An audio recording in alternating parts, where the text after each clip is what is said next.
a living history production. I'm Matt McLachlan. And I'm Pete Smith. We're battlefield historians who love nothing better than getting out and walking the ground where great battles in history took place. And now we'd like you to come with us. Every week, Battle Walks will take you to one of the great battlefields of Europe. As we walk the ground, we'll dig through the pages of history. We'll uncover the secrets of the battlefields, and most importantly, we'll tell the stories of the people who fought and died there. Welcome to Battle Walks. Hello and welcome to Battle Walks, where we are going to be exploring some of the world's great battlefields in the footsteps of the men who were there. I'm Matt McLachlan, a battlefield historian from Australia, and I've got to say, walking the battlefields is the thing I love doing more than anything else. I'm very excited about this new podcast series, and joining me on this wonderful journey is a dear friend of mine and a wonderful battlefield historian. It's Peter Smith, joining me from France. Pete, here we are. It's going to be a great show, isn't it? Hi, Matt. Yeah, been looking forward to this for months, so great to crack on with it. Yeah. We're doing an interesting walk for our first one, Pete. It's the battlefield of Fromelles, which is very famous for Australians, less well known for British people, although British troops did participate in this battle. Why don't you give us an overview? Fromelles is 1916, the first major operation that the Australians participated in on the Western Front. Give us a quick overview of why this is an important battlefield and what went on here. Well, I think the most important aspect for Australia is it's the first attack. It's the first attack, a divisional attack of Australian troops newly arrived on the Western Front. So that's the most important thing, I suppose, and why we should remember it. But of course, there is a secondary reason to remember it, and that is it is a total disaster. And there's nothing laudable about it whatsoever. So you can imagine how it felt in Australia. Australian troops arriving from Gallipoli, a perceived disaster there, British organised disaster, as it would be perceived from an Australian perspective, and quite correctly so. So here we are on the Western Front. There's great hopes for Australian troops carrying on their tradition, and it's another disaster. So it's remembered really as being the first action and an unsuccessful and terrible action for Australia. It's an interesting one that's caused a little bit of consternation over the years, is that it's actually grouped in with the Battle of the Somme, even though the area we're talking about, Fromelles, is way up in French Flanders, up near the Belgian border, and it actually is not anywhere near the Somme, but there was a huge desire to stop the Germans sending troops south to support their comrades in the Battle of the Somme, wasn't there?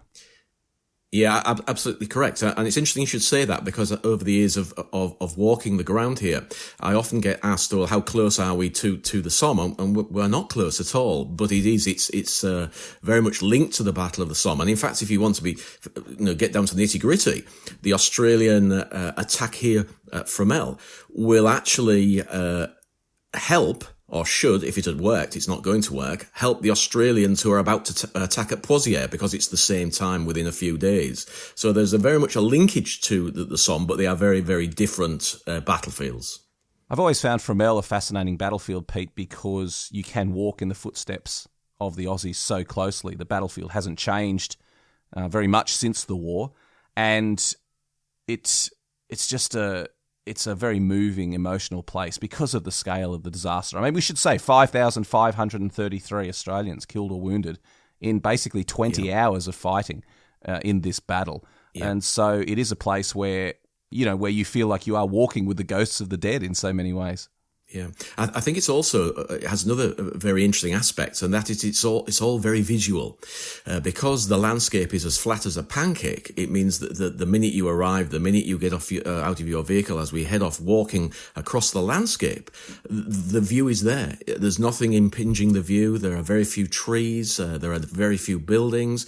It is a view of the battlefield. So if you're expecting to see a battlefield and literally to be able to see it, then in this case you can see right the way from where the Australians will attack from, right the way to where they're trying to get to the German lines. It's a very visual experience. And that was the key to the battle, that the Australians and the British on their right left their lines. They didn't have trenches here. They had breastworks, which were basically above ground trenches, because the water table is so high that they had to build piles of sandbags and earth, which effectively became above ground trenches. So they left these breastworks. They crossed no man's land. They successfully got into the German lines, but then the Germans counterattacked, forced them out. And that was why there were so many horrific casualties, because the Australians, having fought their way across no man's land then in the last stages of the battle, after having held the German lines for the best part of 24 hours, then had to retreat back across no man's land. I mean, it must have been absolute hell on earth. Absolutely, and interestingly, there's an interesting aspect of those walls, which literally that's what they are. The breastworks, they are walls.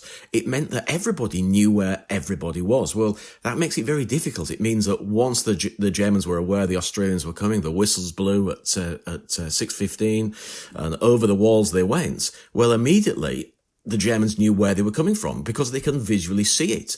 Also, they knew where we were trying to get, and we knew where we were trying to get. So it's a very visual battlefield for the men that are actually attacking. It's not a night attack, it's during the day. It's a bright, sunny day.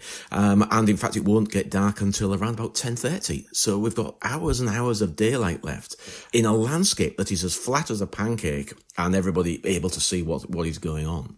Well, let's begin our walk in the footsteps of the Australians and British troops who fought at Fromelles in 1916. So we're going to start our walk at Rue Pettin Military Cemetery.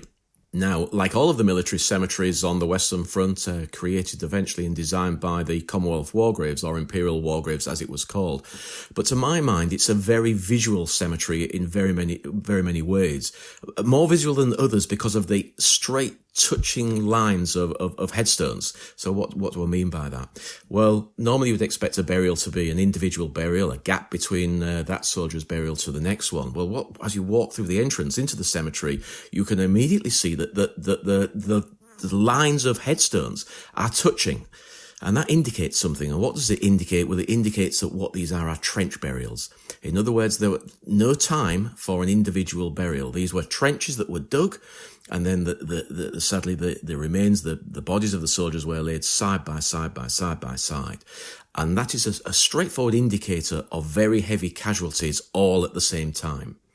So it's a very visual entry into a cemetery, and they're all Australian. That's the other thing that immediately becomes obvious is these straight lines of touching headstones. It's the rising sun over and over and over again. I've always thought it's fascinating, Pete, that when you go to cemeteries like this one, that they tell a story just from the layout of the graves. It's a fascinating thing about the Commonwealth War grave cemeteries all over the world, but in particular these ones on the Western Front, because there's quite a varied range of cemeteries, and Rue Pettin is quite a striking cemetery for that reason, because as you say, you can tell instantly that these men were originally buried in long rows. And it's not a cemetery that most people would visit on the Fromelles battlefield. No, it's not. And I think what I also found interesting about it is that it is an immediate cemetery. So it's a battlefield cemetery. So these long rows of graves were dug, and these men were buried at the time, immediately after their wounding. A lot of these guys are actually mortally wounded and brought back to this point because beside the cemetery is an aid post. Or should I perhaps say, beside the aid post is a cemetery. So these are guys that have been brought back wounded and dying of their wounds on their route of evacuation, or immediately after the battle. These are because this is the nearest cemetery, organised cemetery to the battlefield. These are guys whose bodies could be recovered. Now that's something that we're going to talk about as the story develops, is that a lot of the men are not going to be recovered, but those that could be will be brought into this cemetery and buried here. So when was this cemetery started, Pete? This is a 1914 cemetery, in fact. It's almost one of those cemeteries that starts when the lines solidify. We are facing the Germans, a couple of hundred metres, that's just a very broad brush, a couple of hundred metres between the trenches, and this is just behind our front lines. So only a couple of hundred metres actually behind our front line. So it's a cemetery that's very close to the front line. And it's one where they put in an aid post, and as soldiers were killed from 1914 onwards, then they were going to be brought back and buried here. So it's not just, by no means is this an Australian cemetery only. This has soldiers from all over the empire for the whole of the Great War. It continues to be used after the fighting at Fromelles. So it's a fairly big cemetery, but it's those Australian graves with the touching headstones that are immediately obvious that something odd has happened here. Something has gone on. And tell us about any of the notable soldiers that are buried in the cemetery. I suppose one of the more unusual soldiers to actually be buried here is he's actually not Australian. He's a New Zealander. And he is, in fact, a chaplain who was serving, because very few people are aware of this, but New Zealand division was close by, and they'd asked the Australian division, 5th Division, had asked for medical support, and they'd been given the medical support, the stretcher bearers from the New Zealand division. So there were a lot of New Zealand stretcher bearers operating on the battlefield, behind the battlefield, recovering men from the battlefield, and a padre, Chaplain Spencer Maxted, was actually sadly killed whilst tending and bringing back in some of the wounded, obviously trying to give last rites to some of them. And so he's buried within the cemetery. So very unusual. You won't see that many padres on the battlefield, and certainly not padres killed right in the front line. So he's buried there. Of course, I tend to, there are individual stories, a lot of men here. There'll be men that were killed who had fought at Gallipoli, because a little side story is that the 5th Division had been raised in Egypt, so it didn't fight on Gallipoli. But a lot of the Gallipoli battalions, to give this division an element of people who'd seen combat, they split some of the battalions from the 1st and 2nd Division so that there would be an element of Gallipoli men here. So there are Gallipoli men buried within this cemetery. So they'd survived the Gallipoli and were killed on the very first attack on the Western Front. Well, it's a wonderful spot to begin our tour of Fromelles, because it paints a picture of that combined service of all of the elements of the British Empire at the time, tells the story of Fromelles, but also service in that area long before. We're going to leave the cemetery now, head out onto the road and turn left and walk down this road, which again is in the rear area. This, in 1916, we would have been not safely behind the lines because we're very close to the front line, but we're not in the front line area yet. We're going to walk down this road, and then on our right, after a couple of hundred metres, we're going to come to a small and quite a beautiful cemetery, which is Le Trou Aid Post. Now, this, I have to say, is one of my favourite cemeteries on the Western Front. It's a gorgeous, small, beautiful, weeping willows, a little moat around the cemetery. It's really a lovely place, isn't it? It's almost too twee in a way, with a little moat, very unusual. But of course, the water table is so high, it was probably put there partly as a design concept, but also partly to ensure that the water table was not there where the bodies would have been buried. So a little moat around it, weeping willows. You're absolutely right. And again, it's another cemetery created right at the beginning, 1914, and will be used during the Australian attack on the 19th and 20th of July 1916. But not too many burials here that are Australian. I think people are quite surprised because this appears to be, or has the feeling of being closer to the Australian frontline positions. It's just behind them. We have brigade headquarters tucked in alongside it. So you'd expect it to have a lot of Australians, but they're not. There are not that many Australians, I think because it was too difficult. It would have been too dangerous to bury people here. It is very close to the front line. We can see the front line, the Australian front line, and in fact we can see beyond to the German front line. So you wouldn't want to be burying. One of the things that is fairly obvious, I suppose, is that you don't want to lose the living in burying the dead. So not that many Australians in here. I'm just looking at my notes to see how many that there actually are. 350 burials, of which 52 are unknown Australians, and there are 4 named Australians. So there are only 4 Australians who we can say who they are buried within the cemetery. But you're right, it's a very beautiful little cemetery. I always use it for something else, and that is opposite, on our left-hand side, we have a farm. And that farm was actually the headquarters of Brigadier, a very well-known Brigadier, Harold Edward Elliot, Pompey Elliot, who's a very well-known character within the story of Australia on the Western Front. And he had made his headquarters in the cellar of the farm opposite. The farm has been rebuilt, but presumably the cellars, maybe the same cellars beneath it, and he was there. Tell us a little bit more about Pompey Elliot, because he is quite an important character in the story of the Australians on the Western Front. He is. He's very much an important character in the story of this battle, because he was one of the only brigadiers, remembering that there are 3 brigades in a division, and each brigade is commanded by a brigadier. So there are 6 brigadiers here, because the British division alongside also attacking the 61st Division. So there are 6 brigadiers basically here, or of the rank of brigadier or that level. Pompey Elliot is one of the men who is very much against this attack taking place. He begins to realise that if this attack is designed to draw away the reserves from the Somme, German reserves, or at least hold German reserves here, then it's not going to work. It doesn't look like it's going to work. The Germans are very much, it appears, the Germans are very much aware of what this attack is going to be, a diversionary attack. So if your enemy is aware that it's a diversionary attack, then it's not really a diversionary attack. It's not any point. There's no point in it going ahead.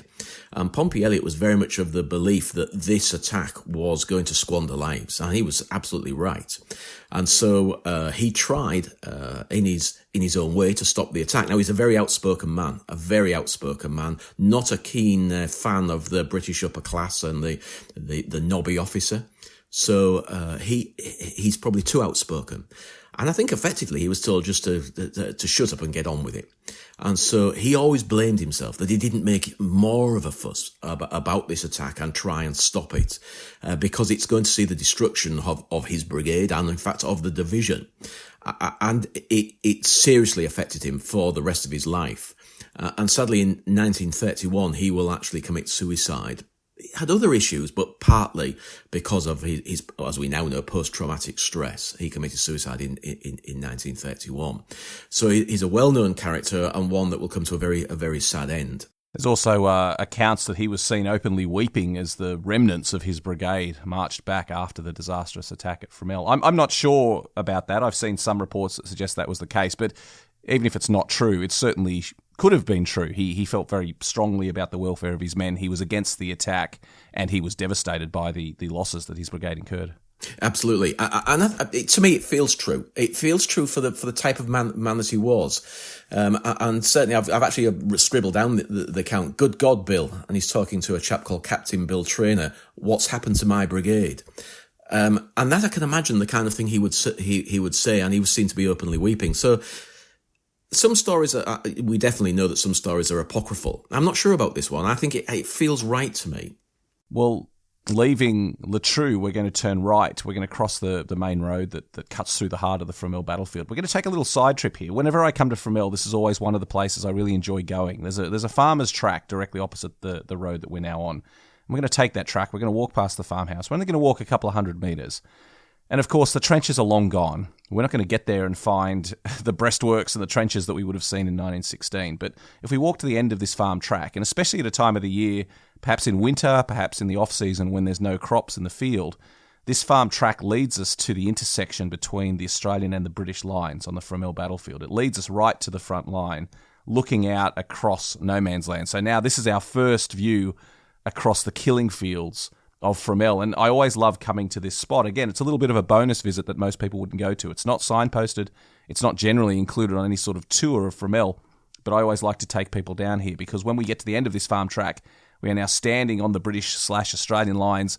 We're looking out across no man's land, and we're looking out across the area where some of the most severe casualties of the entire battle occurred. It's a superb view, and it's well worth the walk if you have the time. Directly in front of us, we have a little, well, it's a ditch, basically. I always describe it as a ditch. On all the maps, it's the River Lays, or Lay. I've never been quite sure how you say it. But it's basically a ditch, a fairly deep ditch. And then beyond that, we would have been able to see the German frontline positions. And beyond that, we see the rising ground that takes us up onto the Aubers Ridge. The Aubers Ridge, named because to the right, again, we can see the spire of the village of Aubers, and to the left, we can see the spire of the village of Fromelles, and the Aubers Ridge runs between the two. So it's a superb place to come to start to get the lie of the land, to understand what is going on.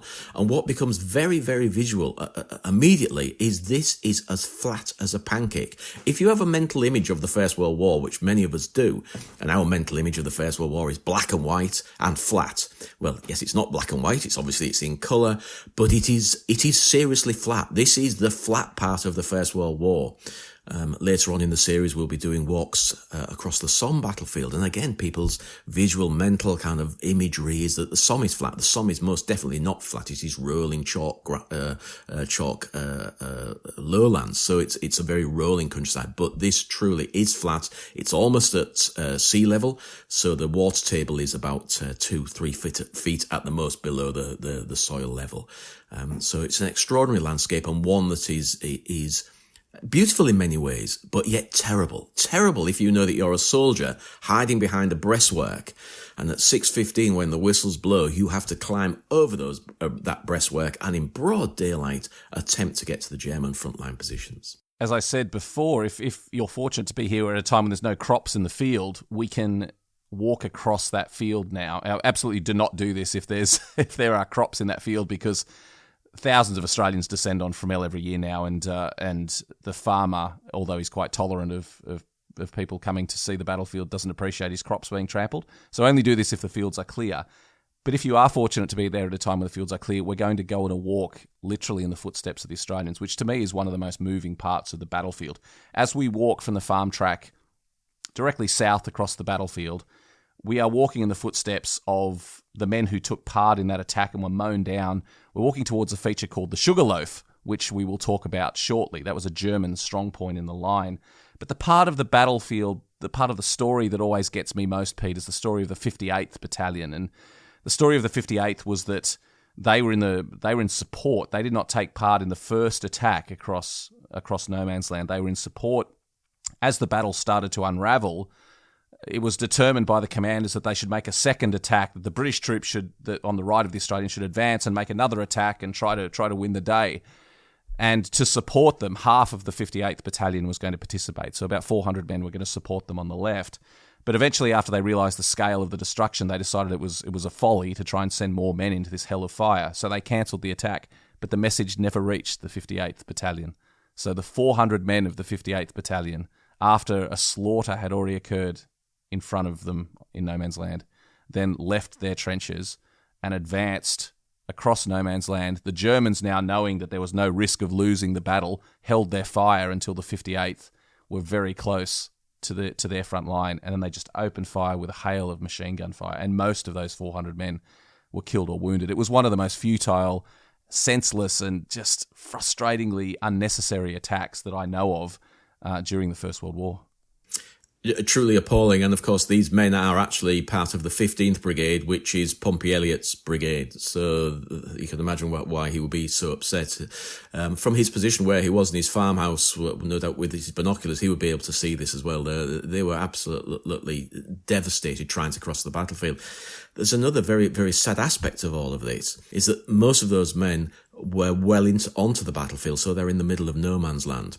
So the 58th Battalion, those that were killed, the bodies could not be recovered. And it's a very, very terrible story in many ways, because these front lines, the German front line and the British front line, Australian at this point, but in a general sense, the British front line, it will not move. It will remain where it is to the end of the war. So from 1916, when this is taking place, to November the 11th, 1918, this had not really moved other than when the Germans fall back at the end of the war. So it is in 1918 when at last we can clear the battlefield. And sadly, these guys had lain out, the men of the 58th, particularly in the middle of no man's land, trying to get to this Sugarloaf, this heavily defended German position, right on the junction between the Australian division and the British 61st Division, so Australian 5th Division, British 61st Division. So it was right in that junction. They were unable to get there, and their bodies still lay there on the battlefield in 1918 and were recovered. In fact, Charles Bean, the official historian for Australia during the Great War, he actually came during that recovery to actually have a look at the battlefield, because he wanted to know what had happened to the 58th Battalion, what had happened to the 60th Battalion, these battalions annihilated by the guns firing from the Sugarloaf. And he came, and he was there during the clearances as they recovered, sadly, the bones of these men still on the surface. It's an interesting aspect to the story, Charles Bean, because Bean he landed at Gallipoli on the first day. He was the father of the Anzac legend in many ways, and he always wanted to position himself wherever the Australians were. And the fascinating thing about this attack is it wasn't supposed to be much of an attack. It was supposed to be a diversion. The Australians were going to occupy the German trenches, hold the German troops there. It wasn't supposed to be a particularly important element to the fighting. The main thrust of the fighting in 1916 in July was taking place down on the Somme. So that's where Charles Bean was. And he was down at Pozières with the other Australian divisions, and he got to know the Battle of Pozières very, very well during the course of that war. And some of his most famous works of his official history to discuss the Battle of Pozières. But Charles Bean himself said that he always regretted that he wasn't at Fromelles, that he didn't realise what was going to go on at Fromelles and how important it would become. And that was the one action of the entire war that he felt he had missed and not covered particularly well, and he wasn't there with his Australian troops. So as soon as peace was declared, on the 11th of November 1918, within days of the end of the war, for the first time when it was safe to travel around the Western Front, where did Charles Bean go? He went to Fromelles for the first time, and he went to the battlefield 2 years after the battle had taken place. And I actually have a quote from him walking the ground that we're walking now as we walk across no man's land. So this is in 1918. This is what Charles Bean found. We found the old no man's land simply full of our dead. In a narrow sector west of the Lays River and east of the Sugarloaf salient, the skulls and bones and torn uniforms were lying about everywhere. I found a bit of Australian kit 50 yards from the corner of the salient, and the bones of an Australian officer and several men within 100 yards of it. So he's talking about, and he took photos as well, of bones of men right up against the German line. So it just shows how... I don't think it shows that the Australians almost broke into the German lines. I think what it shows is that the Germans just held their fire until there was no chance of escape, and then at very close range blasted away at the Australians. So just...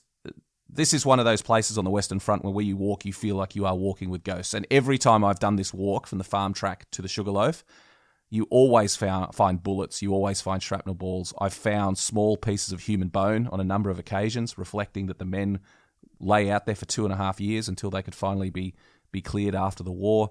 It's a terribly moving and somber experience. You usually can't do it.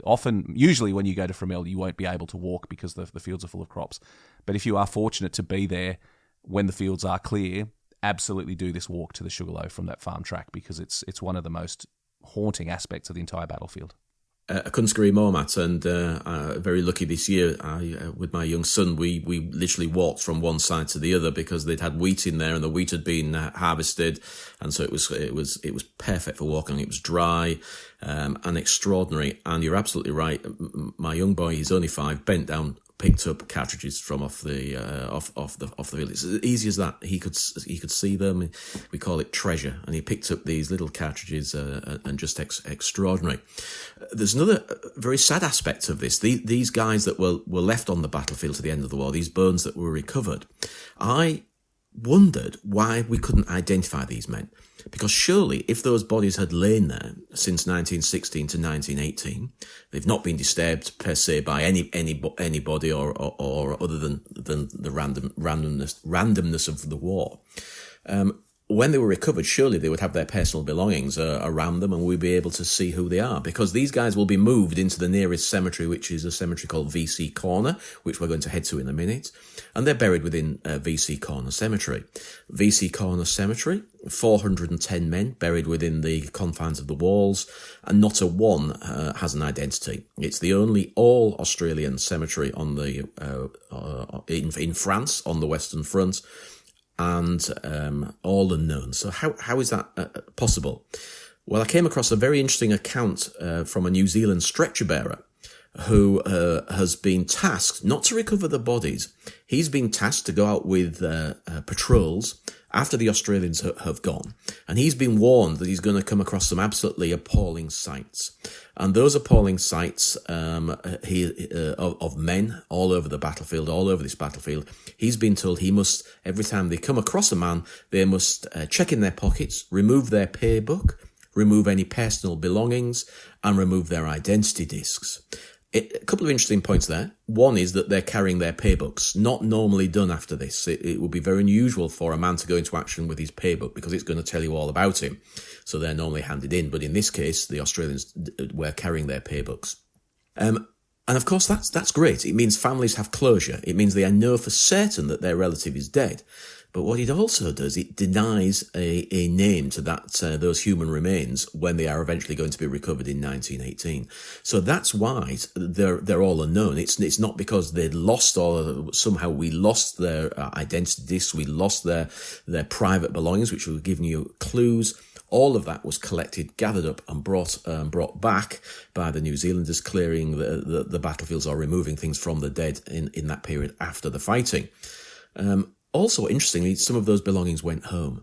And I had a very moving experience a few years ago where an Australian chap had his great uncles pay book and also some other private belongings and letters. And I said, how on earth have you got them? Because I knew he'd been killed and his body was missing. And he said, because the New Zealander who collected these did not hand them in. He found my mother's, or his mother's, the soldier's address, and he decided that it would be better that they were sent home to her than residing in some box somewhere, as he perceived it. And so he sent them all home. And so a very moving occasion, he unfolded this brown paper envelope, and there were these letters and belongings from his great uncle from the battlefield of Fromelles. It was actually on the centenary of the fighting, so very moving. That's what I love about the experience of walking the ground, is it brings these stories together, and you do get a sense of it. You do start to connect with these men in a way you can't just by reading a book or even listening to a podcast like this one. Just before we leave the Sugarloaf, one thing I should say is people always say to me, Matt, I was lucky enough, I was at Fromelles and there was no crops in the field, so I walked there, but how can you tell when you get to the Sugarloaf? And what I always say to them is, because of the German machine gun cartridges you will find littering the ground. It just shows the huge amount of fire that came from here. And every time I've done this walk, the reason I know I'm on the Sugarloaf is all of a sudden I just start finding fired German machine gun cartridges from the 19th of July, 1916.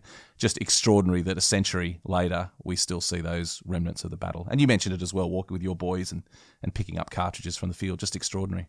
I think it's fascinating that they're still there, isn't it? You would think that the ploughing, 100 years of ploughing would have moved them, but it doesn't. It just kind of moves them left and then right, then left and then right as the furrows are turned over. They just do not leave from where they were fighting. It's an extraordinary and very moving aspect of the battlefield. Another thing I'll just point out is what's also odd about the battlefield at Fromelles is we find bullets there as well. That's the actual, not the cartridge, the actual bullet, the thing that does the damage. And normally you don't find them on the battlefield because they whistle, 3 miles away. And if they don't stop, if they don't sadly hit something, but even if they do, they very often carry on. Here they do not. They stay on the battlefield because of those walls of sandbags, because of the revetting, because there are literally walls. It means that when you fired your ram, it hit one of these walls and it stays on the battlefield. So another oddity of the battle at Fromelles, you find the bullets on the battlefield. I found more artefacts. I mean, I don't generally collect artefacts when I'm on the battlefield, and I certainly don't encourage anyone to do that. Today, it's fantastic. If you find something, everyone's got a phone, so you can take a photo of it. You don't have to take it away from the battlefield. But I found more artefacts on the Fromelles battlefield than just about any battlefield I've walked. It's quite extraordinary, as you say, because of those breastworks, those above-ground trenches. But we're going to head back now across that field, back to the farm track, walk back along the farm track, and then onto the road, and we're going to turn right, and we're going to walk down again across the battlefield. And as we walk down this road, eventually we're going to cross the point where the Australian line crossed the road in this area. This was a road during the battlefield. The one thing we should remember about the Western Front, the handiest way to orient yourself if you're looking at an old map, an old trench map, and a modern map or a Google Maps or something similar, is to look at the roads, because the roads are very similar to how they were in 1916. This one would have been cobblestones during the war. And actually walking along here once, the tarmac on the road was in need of repair, and there was a very large pothole, and I could see through the pothole the original cobblestones. So when they laid the asphalt, they just laid it straight over the cobblestones. So it was quite remarkable to see the cobbles that the Australians had walked on in 1916 still beneath that road's surface. But as we head along, we're going to come to that river that you mentioned, Pete, really the ditch, the River Lays. And today it doesn't mean much at all. It's quite deep. It's relatively wide, but it is effectively a drainage ditch. It probably was a river once in medieval times, and the French have enhanced it in the intervening centuries, and now it's really an irrigation or a drainage ditch. But I think the important thing to remember is this was a hell of an obstacle during the battle, because it's too wide to jump over, and it's too deep to ford. The Australians just had to sort of get through it as best they could. And these are the things that we should remember, that the small details. An obstacle like this in the middle of no man's land was going to be a huge problem. When you're there laden down with your pack, under heavy fire, trying to advance, and all of a sudden you've got to cross this steep-sided muddy ditch, it's going to be a hell of an obstacle during the battle. And in addition, if you're wounded and just need to get out of that hell of fire, you're going to crawl into whatever low ground you can find. And so that's exactly the role that the Lays River featured in during the battle, is that many wounded men tumbled into it to try and get out of that fire, and sadly many of them died at the bottom of that muddy ditch. It is extraordinary when you look at it now. It's so neat and tidy with those edges cut perfectly. And of course, that is not what it was like. It had spread because of shell fire, so it was wider, perhaps a little shallower than it is nowadays, but still a very difficult thing to cross. And remembering that a lot of these guys are not just carrying a rifle and some ammunition. A lot of them are carrying trench supplies, so perhaps some barbed wire and some pickets as well, because they think they're going to be taking the German lines and they're going to have to hold them and they're going to have to wire there. So they're loaded down with Mills bombs and other equipment. So it's very difficult when you have to cross literally a waterlogged area, even if it's only lightly waterlogged. But this wasn't. This was certainly deep in some areas. And yes, you're right, Matt. I'm sure some of them succumbed to the landscape rather than to their wounds because of the water that's there. It's about this point as well that the Australian front line crossed the road, right about where the River Lays crosses it today. So if you stand here, you're now standing on the Australian front line where that attack began. And definitely look at a map of the Battle of Fromelles, because it's an unusual layout. We tend to, in our neat and ordered way, we tend to try and line up trenches with roads and other features. But it didn't work like that at Fromelles. The front lines actually went diagonally across the battlefield. And it's unusual, and you can't quite work it out until you look at a map. So definitely do that. There's some good maps in the Australian Memorial Park, which we will get to a little bit later in the walk. But as we head down this road now, Pete, we're going to come to one of the most remarkable cemeteries, particularly for Australians on the Western Front. On our left, we're going to come to VC Corner Cemetery. And as we walk in, it's striking. It's a cemetery with no headstones. It's a cemetery with a wall at the back, which, as we approach, we'll see features names of soldiers. But the most dominant feature of the cemetery is two plots on either side of the centre line of the cemetery, featuring a large white cross and rose bushes in a square around these plots. Tell us about VC Corner, one of the most extraordinary cemeteries on the Western Front. It is. I think it has to be the most extraordinary. I can't think of another that it looks so strange when you come into it, in the sense that because there are no headstones, because you have these two white stone crosses flat in the landscape within the lawned area, and then these roses around it. It leads a lot of people to their immediate gut reaction is, it's mass graves, because you can see these kind of squares of roses, these crosses in the centre, and it looks like it's two mass graves. It's not at all. It's just a design concept. In fact, the soldiers that were buried here were buried in individual graves, and their lines run up and down and backwards and forwards across the cemetery as in any other cemetery. But because they're all unknown, we don't know who they are, it was decided that what was the point of putting up a headstone that said a soldier, an unknown soldier, known unto God. And I think quite rightly, it made sense not to do that, just to leave it devoid of anything other than the roses. Now, what's fascinating about the roses, and I have to say I haven't ever counted them, but there's supposed to be 410 red roses. So there's a red rose for every single soldier that's buried in there. And so it's very moving, and it's very visual because of the wall at the back as well. Because of every single soldier in there is unknown. We don't know who he is. It was decided that the back wall would carry the names of all of the Australian soldiers who are missing on the battlefield, who we don't know where they're buried.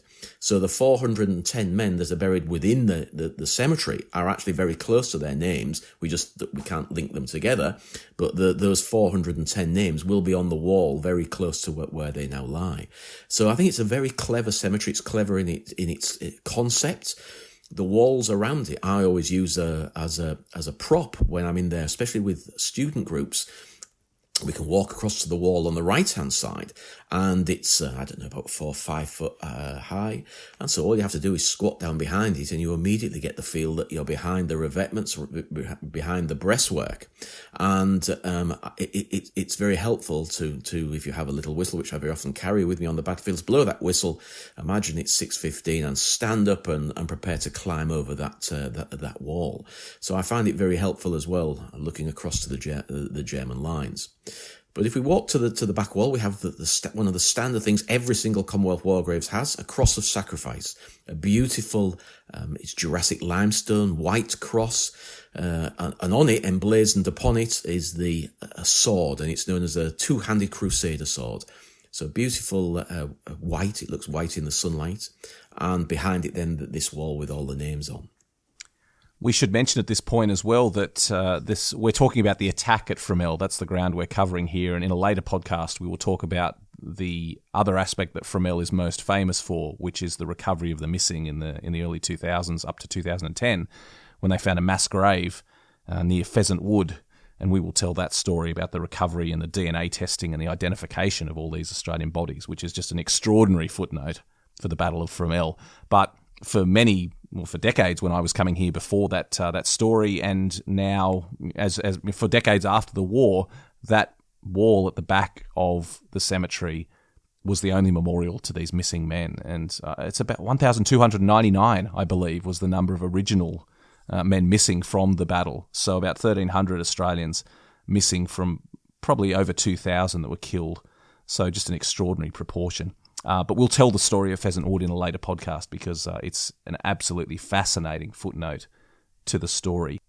It is indeed, and of course it has a ramification because of the naming of those, or the finding of those bodies and the naming of some of them. It means that back wall with all of those 1,300 names on now is actually not strictly speaking correct. But as Matt said, we'll talk about that later on.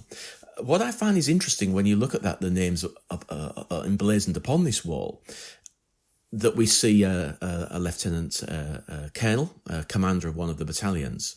We also see men that, generally speaking, I would not expect to be involved in a full-scale attack, and that's the Quartermaster Sergeant. Now, you may have heard that rank before and thought, what on earth is a Quartermaster Sergeant? Well, there's a clue there in the Quartermaster. It's a man that looks after the stores and supplies. And so here he is on the wall, and there are several of them on the wall to the missing, and there are a lot more who are actually killed outright and actually have graves. These guys on the missing, they may have graves, but we don't know where they are, of course. But Quartermaster Sergeant, what does he do? Well, he's the man that runs the supplies. He's the man that organises the field cookers. He's the man that ensures that the men are fully ammunitioned up before they go into action. I often describe them as normally slightly overweight and slightly older than the rest of the men. Overweight because they are organising the food and they're making sure that they get a good percentage. And older because they normally have experience, and that means that they may have served in the Boer War, or they may have experience with the British regular forces before moving to Australia, or in fact with the Australian military possibly as well. So these guys tend to be a little bit older. What you would not expect them to be doing is with a rifle and a bayonet charging across no man's land at the German front line. But here they are. So they did, and sadly they died along with their men. So you have to start thinking, what would be the reason for them to do that? What is the input? Why do they want to attack with their men? Because there was certainly going to be a little bit of kudos connected with this. Remembering this is the first time that Australian troops will go into combat on the Western Front. The 5th Division, untested, untrialed. They want to say we were with them on that first attack. We were with them when we gloriously took the German trenches at Fromelles. Now, sadly, that is not the story that we will tell. But they didn't know that. But I suspect even if they did, they didn't want to be left out. They want to be with their men. Same with lieutenant colonels. They do not want to be sitting in the rear areas watching their men going over into the attack. They want to be leading them from the front, and that's what many of them did. Interestingly, they were forbidden to do that. They are disobeying orders, as they did on the 1st of July, the British attacking in that terrible attack on the 1st of July on the Somme. They also, most of the commanding officers of the battalions, the lieutenant colonels, went over with their men. And let's face it, if you've trained them, you've prepared them, you've brought them from the deserts of Egypt or Gallipoli and their first action on the Western Front, and you're told, no, you stay there in the trench, in the brigade headquarters, and they wouldn't, and they didn't, and they fell with their men leading from the front in many cases. In many senses, it was it added to the confusion because so many of the commanders were killed in the front line when they should have been in the rear area. Hopefully organising the retreat when the battle all fell apart. But that Lieutenant Colonel was Ignatius Norris, and he was very well liked by his men from the 53rd Battalion. He was the commander of the 53rd, and he was killed in the German lines trying to reach the support line after having taken the front line. And he's well representative of what happened at Pheasant Wood because he was killed in the German lines.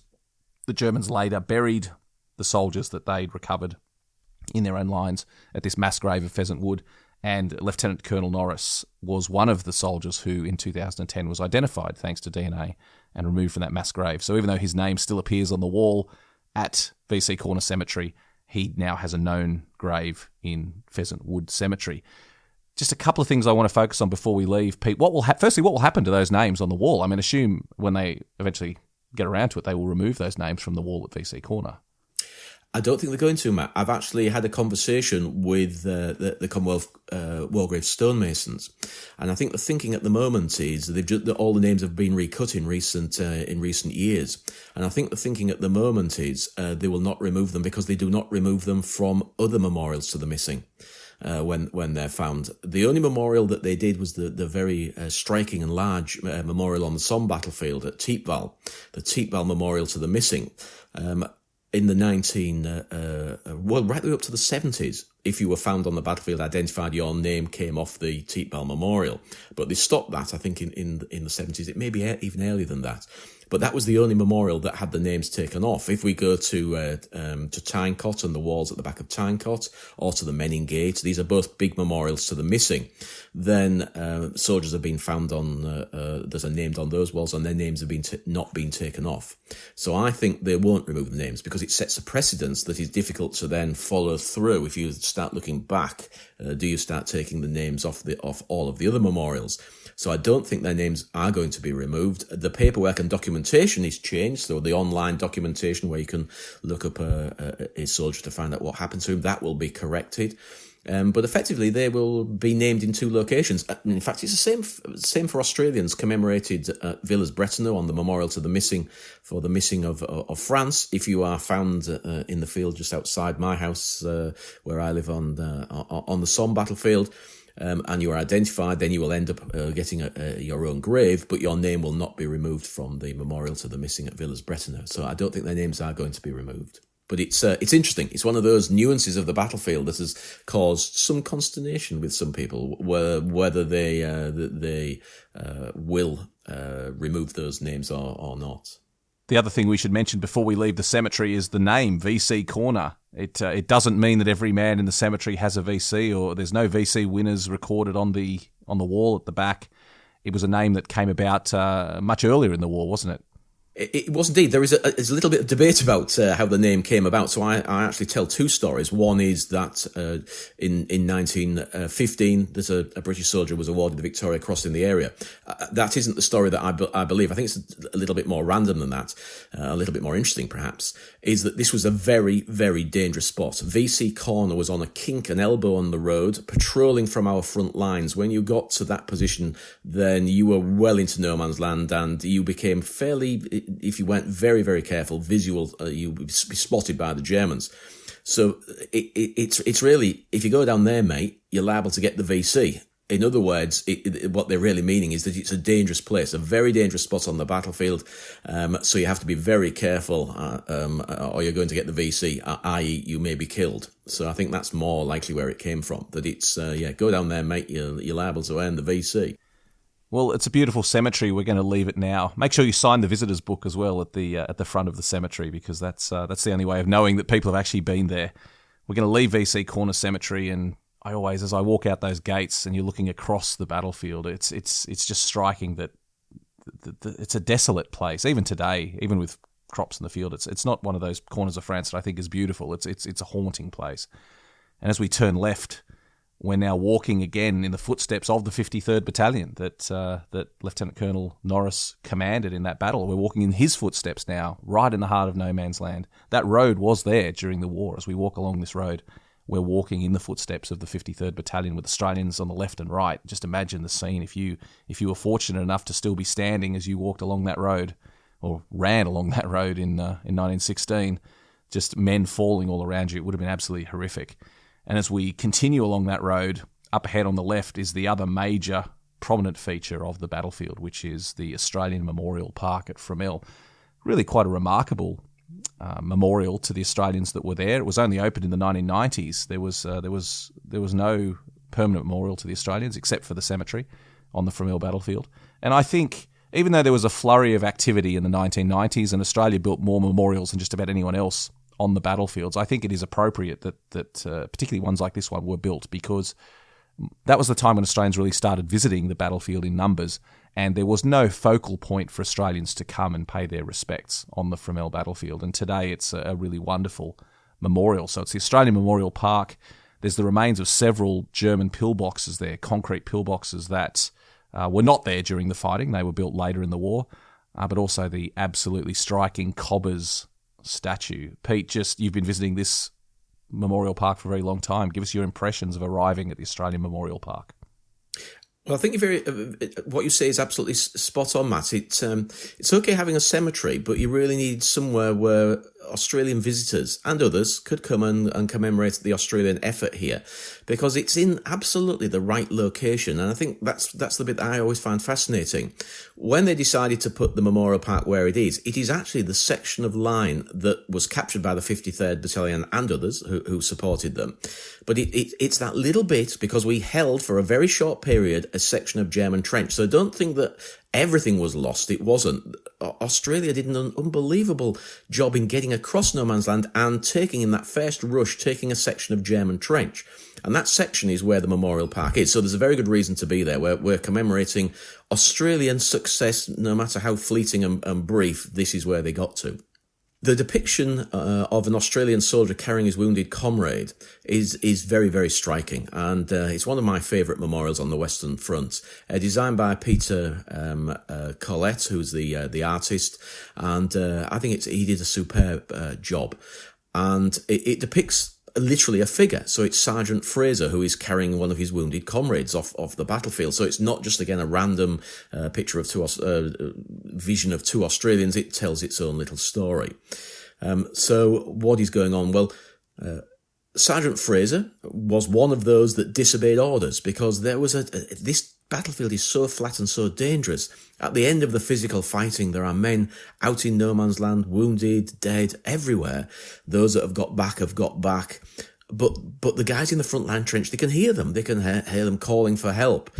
And how on earth do you get to somebody when there is no treaty? And that's the other thing to say. There's no type of parley with the Germans. There's no ceasefire. Nothing was officially organised. So it meant that men had to risk their lives and stand up and hope to go into no man's land and hope nobody would shoot them from the German side and try and find their comrades. And Sergeant Fraser is one of those men that went out into no man's land multiple times and picked up men and brought them in. The name Cobbers, obviously we know what it means, your friend. And it's believed that somebody shouted out to him on his third trip, "Don't forget me, Cobber." So that's how we get the name. Did he go back and get him? Well, no, he didn't actually. He was absolutely bushed by then, and so he sent somebody else. But that's how we get the name. Is "Don't forget me, Cobber." It's the recovery of men from this terrible battlefield who were allowed to do that without being shot down by the Germans. So we at least got some of the men in. And sadly, Sergeant Fraser was killed the following year at the Second Battle of Bullecourt, and he has no known grave. It's a little irony that after having done all this work to make sure men were retrieved from the battlefield and rescued, he himself was lost during that terrible fighting of Second Bullecourt, and he has no known grave and is recorded at Villers-Bretonneux on the Australian National Memorial. I think it's interesting, Pete, when we talk about the phrasing there as well. When this story is told, we invariably today express that sentiment. We say, and a soldier called out, "Don't forget me, Cobber." And that's how we use it today. Don't forget, we're not forgetting any of these men. But as you put it there, that would have been an odd thing an odd way for the soldier to phrase it. He's much more likely to have said, "Don't forget me, Cobber." Carry me back as well as these other soldiers. So when you look at it in that context, it becomes a little bit more focused on the individual. But I like how it's evolved. So it's gone from "Don't forget me, Cobber" to "Don't forget me, Cobber." And I think a sentiment expressed for all of the Australians there. So it's a lovely spot. The pillboxes here, so right on the German front line, these concrete pillboxes were not there during the war. They were there they were put there in 1917, and they're pretty badly smashed up. Again, not from the war. This is from farmers after the war trying to clear the fields so they could get on with life, so they could plough fields again. They found these obstructions all over the place. I mean, imagine what that was like. This is a brief insight into the post-war. We don't often think about this, but farmers returned almost immediately that the war finished to keep farming that land. And imagine the landscape that they found returning to Fromelles in the early 1920s and finding trenches, the detritus of war, pillboxes everywhere. Just the job, unexploded shells. That's the other thing we should mention. The job to try and resume some sort of normal life of a farmer on these fields would have been absolutely challenging work. It's interesting. Beyond where we're standing now, looking up towards the ridge and towards Aubers and Fromelles, that's where the Germans really went to town with their concrete, and there's an awful lot of concrete up there. A lot of it was destroyed. There would be a lot more. And in fact, where we're standing now, we can see that some of these blockhouses are upside down and very badly damaged. Well, actually, some of these were brought in. They were brought in to enhance the memorial park.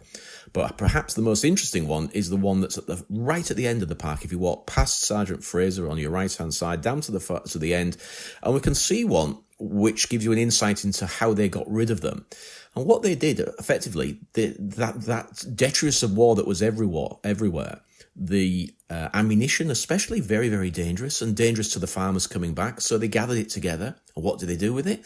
Well, they thought, we can do two things at once here. We can get rid of the dangerous ammunition, and we can get rid of the blockhouses. So they filled them with the ammunition that they were finding all over the fields, and then they detonated it. It didn't always work. We can see one of the other blockhouses on the site is upside down. It's been flipped upside down by that detonation, but the one right at the end, it looks like it's gone, like it's expanded internally. You can see it's gone, and it's all the seams have cracked, and you can see some of the reinforcing sticking out through it, and that's because of an internal detonation, which didn't do what it was intended to do. It got rid of the ammunition, I suppose, so that's one thing that's gone, but it didn't get rid of the blockhouse. It just spread it slightly, and that was it. So yes, it is very interesting. I think it's interesting, being a farmer. What would it have been like to have revisited, or to come back to your farm and there's nothing there, and instead what you've got is a flipping great big blockhouse where your farm used to be. And many people incorporated those blockhouses into the farms, and so that's one of the other reasons why we don't see an awful lot of them, is because they are built. The farms are built around them. They're still there. I'm a bit of a pillbox nerd, and Fromelles, that area, Aubers Ridge, is one of the most fascinating areas to go and drive around. There's still some absolutely extraordinary pillboxes in all manner of shapes, sizes, purposes, uses, even one that still has the rough shape of a house because it was built and disguised as a house. And so the pillbox is still in the shape with the peaked roof of a house, even though it's just made out of rough concrete. And you can see the plan, the way the Germans disguised that house was to put a roof on it and walls and make it look like a damaged house. It's just an extraordinary region. I think we'll do in a future episode of this podcast, Pete, we should definitely focus on the pillboxes on the Western Front, because a little bit nerdy, but it does tell a very fascinating story about fighting during the First World War. You can follow the development. It's fascinating, isn't it? You can actually literally follow the development of the pillbox by what's left. It's very sad that it's still not protected. It's another question I get asked quite often as we drive up onto the ridge from, well, walk up to the ridge from where I am now. Very often I'm asked the question, isn't it fantastic that these are still here? Yes, it is, but they're not protected. There is no protection on the First World War blockhouse at all, almost anywhere on the battlefield, a few sites excluded. And so it means that the farmer, if he ever gets the money together and he gets a Jcb and a jackhammer on the Jcb and thinks, I don't think I'll remove this, they still do go. So they are still disappearing. So it's very sad. So I tend to take photographs of them as well when I find one that's extraordinary in one way or another. This is actually the conclusion of our walk. We're going to end it here at the Australian Memorial Park, and in a future episode we'll talk about other areas on the Fromelles battlefield and the clearance and the mass grave at Pheasant Wood. But just before we go, Pete, even though we're ending the tour here, there's a couple of little memorials just a little bit beyond the Australian Memorial Park, and I think we should talk about them, because I think once you've finished this walk, just go for a little bit of a stroll and check out a couple of very special memorials that are on the road just beyond the park. Tell us about those. Right. Well, the first thing we can see as we look up from the park, we can see what appears to be a crucifix. And if we walk along the road, it's on our left-hand side, round the corner. And sure enough, there we have a crucifix. And it's actually a family, a private family in the UK, who knew that their son had been lost fighting here in 1915. And he's got no known grave. And it was decided that it would be nice to buy the plot of land that's very close to where he was last seen, and perhaps they're buying the land that he now lies beneath, and to place a memorial to commemorate him. It's one of the odder aspects of the Western Front, and one that we don't very often either talk about or visit, really. Private memorials built all over the battlefield. You find them all over. They're normally kind of tucked away in little corners and things, to grieving families who felt it was necessary to buy a little fragment of the landscape and try and preserve where their sons were lost. Now, sadly, Matt, I can't remember what he was called off the top of my head. It's Paul Kennedy, Captain Paul Kennedy of the Rifle Brigade. That's the memorial to him. He was killed on the 9th of May, 1915, and he's remembered on the Plug Street Memorial in Belgium. Yeah, so I think that's a beautiful little memorial. And then if we carry on around a couple of bends heading towards Fromelles, then we come across an even more subdued memorial, one that very often, if you're on a coach and you're whistling past it or in a car, you wouldn't even notice. A little memorial on the left-hand side, and it's to a Sergeant Bramble of the RAF. So we're now moving forward in time, and this is from 1941. And Sergeant Bramble is a Spitfire pilot in the West Riding Squadron, and he was killed on a lone flight in 1941. We're flying all over the old Western Front on lone hit-and-run attacks by Spitfires. They really weren't suited to the job because they've got very little armour, and his Spitfire was sadly shot down in the area and crashed, and he was killed, and he's commemorated by the French. The French have remembered him and what he was trying to do to ease their suffering under the German occupation, and he's commemorated there. An old lady in the village, the first time I visited Fromelles, told me that she remembered being there as a small child, and that the local people say that he actually managed to get out of his crippled aircraft as it crashed. He managed to bail out, but that his parachute failed to open, and that was how he met his unfortunate end. But again, fascinating that when we walk this ground, to think only 25 years later, it was the German soldiers were back again, and another war was being fought on this ground. Every patch of the ground of France has been soaked with blood over the centuries, and this is really no exception. Well, that ends our tour of Fromelles. If you've walked up to the memorial to Flight Sergeant Bramble, you'll now be very close to the village, and there's a couple of nice little cafes in the village, and it will also take us up to the area around Pheasant Wood, which will be the next chapter of our story from Fromelles. So look out in the coming weeks and months. We'll have a follow-up podcast where we tell the story of Pheasant Wood and that absolutely extraordinary recovery of bodies from the battlefield. But Pete, it's been wonderful. It's a haunting battlefield. It's not a glorious battlefield in any way. It's a testament to suffering and despair. And I always feel like that when I'm on the battlefield. Even on the most beautiful summer day, it's still a sad and a somber place. And it's just been a real pleasure to walk the ground with you today. It's been great, Matt. And it is. I agree entirely. It's a very moving battlefield to visit. Well, thank you, everyone, for listening to this first episode of Battle Walks. Don't forget, subscribe to the podcast. Tell your friends. The more people that hear about this, the more good work we can do. So subscribe, leave a review for us, particularly if you're listening on Apple Podcasts.